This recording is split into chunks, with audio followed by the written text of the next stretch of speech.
Hallelujah, praise the lord. প্ৰভু যীশুৰ মধুৰ নামত আপোনালোক সকলোকে স্বাগতম জনালোঁ। আশা কৰোঁ আপোনালোক সকলোৱে ভালে আছে। ঈশ্বৰে আমাক সুন্দৰ দিন, সুন্দৰ বতৰ সদায় দিন দিয়াৰ নিচিনাকৈ আজিও দিছে। আৰু আহক আজি আমিও সদায় দিন বাইবেল পাঠ পঢ়াৰ নিচিনাকৈ আজিও এটা বাইবেল পাঠ পঢ়ক।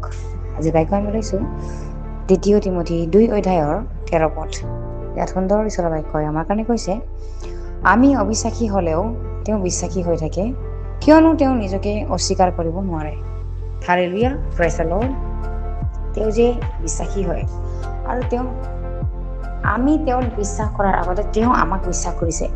আৰু তেওঁ যে ধাৰ্মিক হয়, তেওঁ যে বিশ্বাসী হয়, তেওঁ কেতিয়াও অস্বীকাৰ কৰিব নোৱাৰে। তেওঁ প্ৰেম হয়, তেওঁ সত্য কথা কয়, তেওঁ যি কৰে সত্য কয়, আৰু যিকোনো তেওঁ কাৰ্যবিলাক কৰে সত্য কৰি কৰে।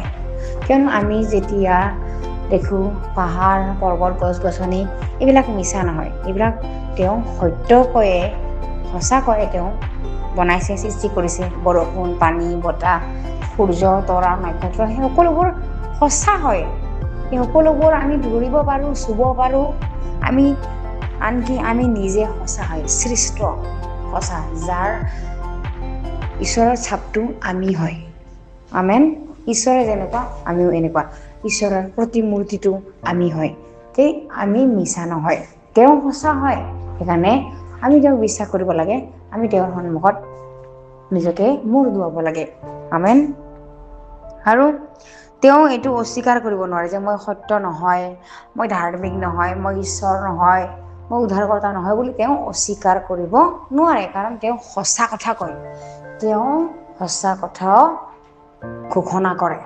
আমেন। সেইকাৰণে আমি যিবিলাকে খ্ৰীষ্টত আছোঁ, আমি সদায় সত্য কথা ক'ব লাগে আৰু সদায় সত্য পথত চলিব লাগে। য'ত যিটো পথে আমাৰ কাৰণে বিপদ হয়, আমি সেইটো পথত যাব নালাগে।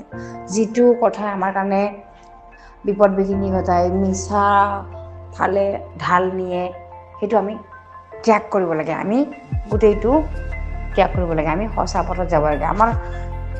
যাতে আমাৰ শাস্তিয়ে হওক, যাতে আমাৰ দণ্ডই হওক, কিন্তু সঁচা কথাটোকে ক'ব লাগে। হালেলুয়া। সঁচা কথাতে আমি চলিব লাগে। কিয়নো আমাৰ ঈশ্বৰটো সত্য হয়, আৰু সত্যই প্ৰেম হয়, প্ৰেমে সত্য হয়, আৰু সেই সত্যই গোটেইটো কাললৈকে থাকে। আৰু সেই সত্য এজনাই হয়, তেওঁৰ নাম হ'ল যীশু।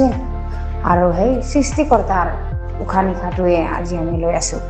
আৰু তেওঁৰ বাক্যই তেওঁৰ উশাহ নিশাহ হয়, নিশ্বাস প্ৰশ্বাস। হালেলুয়া। আৰু তেওঁৰ উশাহ নিশাহ প্ৰশ্বাসটোৱে আমাৰ ওপৰত তেওঁ ফু কৰি দিছে। সেইকাৰণে আমি তেওঁক যদি পাইছোঁ, সত্যকে পাইছোঁ। আৰু তেওঁক যদি পোৱা নাই, তেনেহ'লে কোনেও সত্যক পোৱা নাই।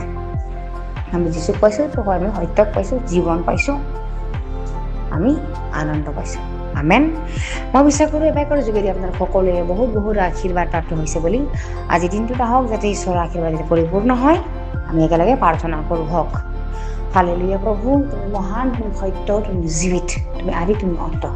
ধন্যবাদ প্ৰভু, আমাৰ চকু মুকলি কৰাৰ কাৰণে, আমাক সত্য জনাৰ কাৰণে ধন্যবাদ। পবিত্ৰ আত্মা প্ৰভু, প্ৰাৰ্থনা কৰোঁ যিবিলাকে বাক্য শুনি আছে, যিবিলাকে সত্যৰ বাটত চলি আছে, আৰু যিবিলাকে প্ৰভু সত্যবাদ বিচাৰি আছে, সেই সকলোকে তুমি তোমাৰ কাষত আহিবলৈ দিয়া, আৰু সকলোকে তুমি ক্ষমা কৰি দিয়া, আৰু সকলোকে সত্য পথত চলিবলৈ এনেকৈ হৃদয়, এনেকৈ মন দিয়া প্ৰভু। ধন্যবাদ প্ৰভু। এই সকলো যাচনা নাচৰ দিয়ে প্ৰভু যীশু খ্ৰীষ্টৰ নামত অৰ্পণ কৰিছোঁ। আমেন।